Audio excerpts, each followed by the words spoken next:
Forlorn they wept away their sad stepchild's misery, predestined from their mother's ill-starred marriage day. She was of the old erected blood, cave-dwelling daughter of the north wind god.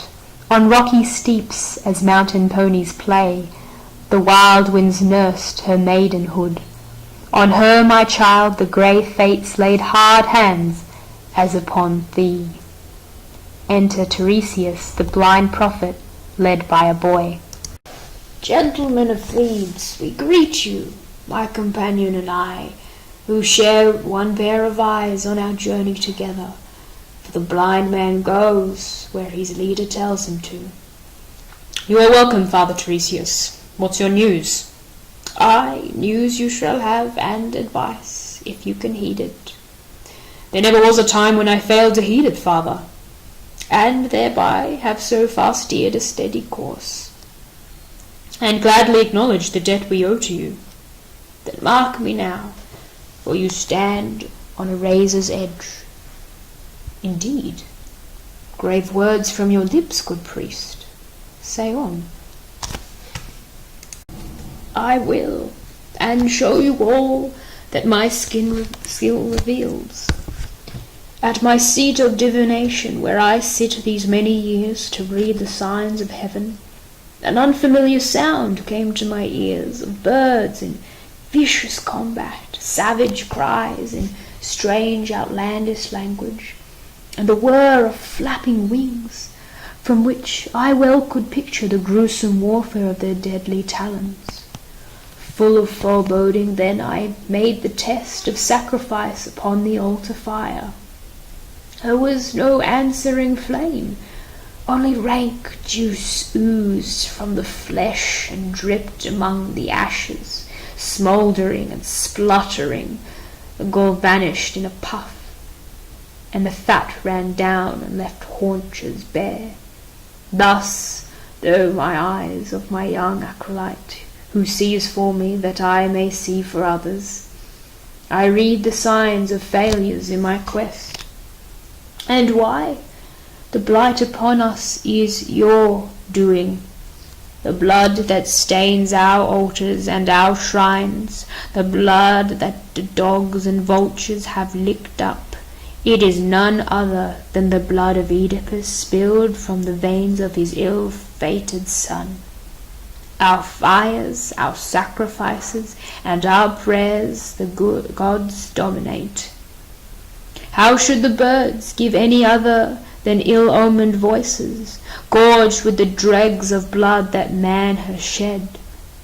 Mark this, my son, all men fall into sin, but sinning he is not for ever lost, hapless and helpless, who can make amends, and has not set the fate against repentance. Only a fool is governed by self-will. Pay to the dead as due, wound not the fallen. It is no glory to kill and kill again. My words are for your good as it is my will, and should be acceptable, being for your good. You take me for your target, reverend sir, like all the rest. I know your art of old, and how you make me your commodity to trade and traffic in your advancement. Trade as you will, but all the silver of Sardis and all the gold of India will not buy a tomb for yonder traitor.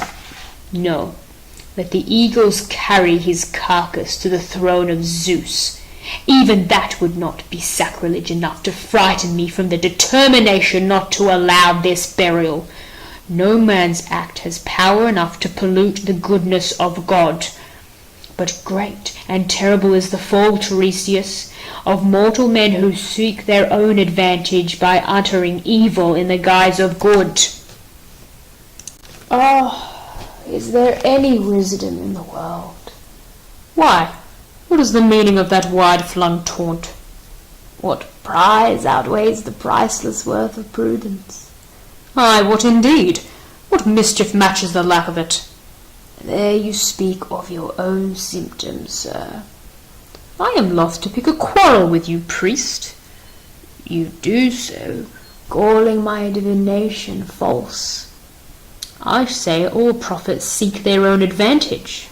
All kings, say I, seek gain unrighteously. Do you forget to whom you say it? No, our king and benefactor, by my guidance. Clever you may be, but not therefore honest. Must I reveal yet my unspoken mind? Reveal all, but expect no gain from it. Does that still seem to you my motive, then? Nor is my will for sale, sir, in your market. And hear this. Ere the chariot of the sun has rounded once or twice his wheeling way, you shall have given a son of your own loins to death in payment for death, 2 debts to pay, one for the life that you have sent to death, the life you have abdominally entombed, one for the dead still lying above ground, unburied, unhonoured, unblessed by the gods below. You cannot alter this. The gods themselves cannot undo it. It follows of necessity. From what you have done, even now the avenging furies, the hunters of hell that follow and destroy, are lying in wait for you, and will have their prey when the evil you have worked for others falls on you. Do I speak this for my gain? The time shall come, and soon, when your house will be filled with lamentation of men and of women, and every neighbouring city will be goaded to fury against you. For upon them too the pollution falls, when the dogs and vultures being the defilement of blood to their hearths and altars. I have done. You pricked me, and these shafts of wrath will find their marks in your heart. You cannot escape the sting of their sharpness. Lead me home, my boy. Let us leave him to vent his anger on younger ears, or school his mind and tongue to a mildler mood than that which possesses him. Lead on. Exit. He is gone, my lord. He has prophesied terrible things, and for my part, I, that was young and now am old, have never known his prophecies proved false. It is true enough, and my heart is torn in two. It is hard to give way, and hard to stand and abide the coming of the curse. Both ways are hard. If you would be advised, my good Lord Creon, what must I do? Tell me. I will do it. Release the woman from her rocky prison. Set up a tomb for him that lies unburied. It is your wish that I consent to this? It is, and quickly. The gods do not delay the stroke of their swift vengeance on the sinner. It is hard, but I must do it. Well, I know there is no armour against necessity. Go, let your own hand do it, and no other. I will go this instant. Slaves there, one and all, bring spades and mattocks out on the hill. My mind is made.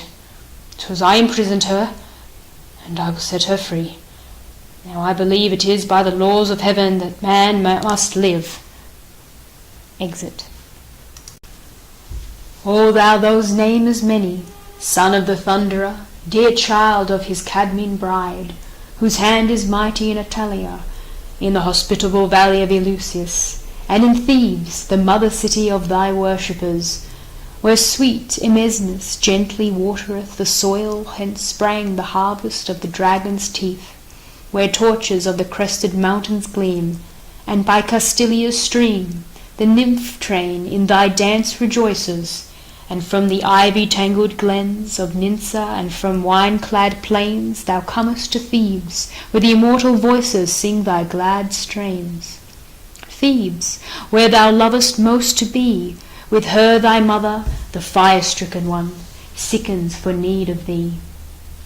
Healer of all her ills, come swiftly over the high Parisian hills, come over the sighing sea.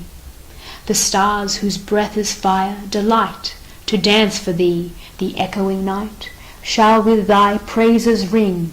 Zeus born appear, with Titus revealing, come bountiful Achaeus king. Here men of Cadmus' city hear and attend, men of the house of Amphion, people of Thebes. What is the life of man? A thing not fixed for good or evil, fashioned for praise or blame. Chance raises a man to the heights, chance casts him down, and none can foretell what will be from what is. Creon was once an enviable man. He saved his country from her enemies, assumed the sovereign power, and bore it well, the honoured father of a royal house. Now all is lost, for life without life's joys is living death, and such a life is his. Riches and rank and show of majesty and state, where no joy is, are empty, vain and unsubstantial shadows, of no weight to be compared with happiness of heart. What is your news? Disaster in the royal house, death, and the guilt of it on living heads. Who dead? And by what hand? Haman is dead, slain by his father? His own hand. His father's act it was that drove him to it. Then all has happened as the prophet said. What's next to do, your worships will decide. The palace door opens. Here comes the queen, Eurydice. Poor soul, it may be she has heard about her son. Enter Eurydice, attended by women. My friends, I heard something of what you were saying as I came to the door. I was on my way to prayer at the temple of Pallas, and had barely turned the latch when I caught your talk of some near calamity. I was sick with fear and reeled in the arms of my women. But tell me, what is the matter? What have you heard? I am not unacquainted with grief, and I can bear it. Madam, it was I that saw it, and will tell you all. To try and make it lighter now would be to prove myself a liar. Truth is always best. It was thus. I attended your husband, the king, to the edge of the field where lay the body of Polynices, in pitiable state, mauled by dogs. We prayed for him to the goddess of the roads and to Pluto, that they might have mercy upon him. We washed the remains in holy water, and on a fire of fresh-cut branches we burned all that was left of him, and raised over his ashes a mound of his native earth. That done, we turned towards the deep rock chamber of the maid that was married with death. Before we reached it, one that stood near the accursed place had heard loud cries of anguish, and came to tell King Creon. As he approached, came strange uncertain sounds of lamentation, and he cried aloud, "Unhappy wretch, is my foreboding true? Is this the most sorrowful journey that ever I went? My son's voice greets me. Go, some of you, quickly, through the passage where the stones are thrown apart, into the mouth of the cave, and see if it be my son, my own son Haman, that I hear. If not, I am the sport of gods." We went and looked, and bidden by our anxious master. There in the furthest corner of the cave we saw her hanging by the neck.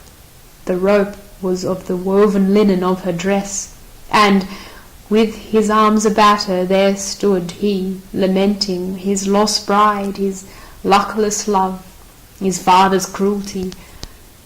When Creon saw them, into the cave he went, moaning piteously. "Oh, my unhappy boy," he cried again, "what have you done? What madness brings you here to your destruction? Come away, my son, I do beseech you, come away." His son looked at him with one angry state, spat in his face, and then without a word drew his sword and struck out. But his father fled unscathed, whereupon the poor demented boy leaned on his sword and thrust it deeply home in his own side. and while his life ebbed out, embraced the maid in loose engulfing arms, his spurting blood staining her pale cheeks red. Eurydice goes quickly back into the palace. Two bodies lie together, wedded in death, their bridal sleep a witness to the world how great calamity can come to man through man's perversity. But what is this? The queen has turned and gone without a word. Yes, it is strange. The best I can hope is that she would not sorrow for her son before us all, but vents her grief in private among her women. She is too wise, I think, to take a false step rashly. It may be, yet there is danger in unnatural silence, no less than in excess of lamentation. I will go in and see whether in truth there is some fatal purpose in her grief. Such silence, as you say, may well be dangerous. He goes in. Enter attendants preceding the king. The king comes here. What the tongue scarce dares to tell must now be known by the burden that proves too well the guilt, by no other man but his alone. Enter Creon with the body of Haman. The sin of the erring soul drives hard unto death. Behold the slayer, the slain, the father, the son. Oh, curse of my stubborn will! Son, newly cut off in the newest of youth, dead for my fault, not yours. Alas, too late you have seen the truth. I learn in sorrow. Upon my head God has delivered his heavy punishment, has struck me down in ways of wickedness, and trod my gladness underfoot. Such is the bitterness affliction of mortal man. Enter the messenger from the palace. Sir, you have this and more than this to bear. Within there's more to know, more to your pain. What more? What pain can overtop this pain? She is dead, your wife, the mother of him that is dead, the death wound fresh in her heart. Alas, poor lady. Insatiable death, wilt thou destroy me yet? What say you, teller of evil? I am already dead, and is there more? Blood upon blood, more death? My wife? The central doors open, revealing the body of Eurydice. Look then and see, nothing is hidden now. Oh, second horror! What fate awaits me now? My child here in my arms, and there the other, the son, the mother. There at the altar with the whetted knife she stood, and as the darkness dimmed her eyes, called on the dead, her elder son, and this, and with her dying breath cursed you, their slayer. Oh, horrible! And there no sword for me to end this misery? Indeed, you bear the burden of two deaths. It was her dying word. And her last act? Hearing her son was dead, with her own hand she drove the sharp sword home into her heart. There is no man can bear this guilt but I. It is true. I killed him.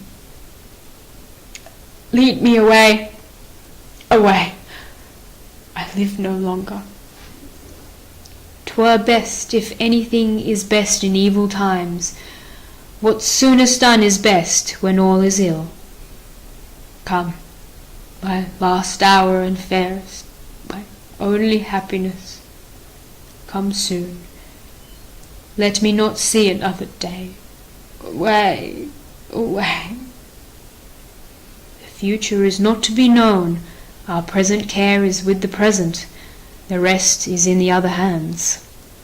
I ask no more than I have asked. Ask nothing.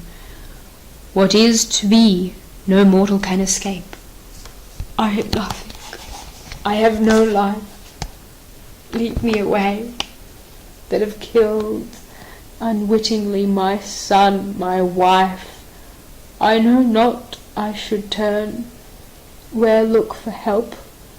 My hands have done amiss, my head is bowed, with heavy fate too heavy for me. Exit.